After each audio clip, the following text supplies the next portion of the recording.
Welcome to CodingCraft. Today we'll break down Meta's Cafeteria puzzle, where we try to seat the maximum number of diners without breaking social distancing rules. Let's get started. Here's the task as shown in Meta's platform. We need to find the optimal way to insert new diners while following a strict social distancing rule.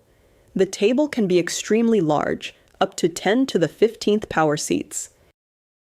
We solve this using a simple greedy strategy. After marking all block zones, we scan for gaps and place diners every k+1 seats. This lets us handle even huge tables efficiently. Here's the complete Python solution in action. We sort the diners, calculate safe gaps, and place new diners greedily in those regions, efficiently and cleanly, even for massive input sizes. That wraps up Meta's Cafeteria puzzle. This greedy strategy handles even the largest constraints efficiently. If you like this breakdown, explore more puzzles here on CodingCraft, and don't forget to subscribe.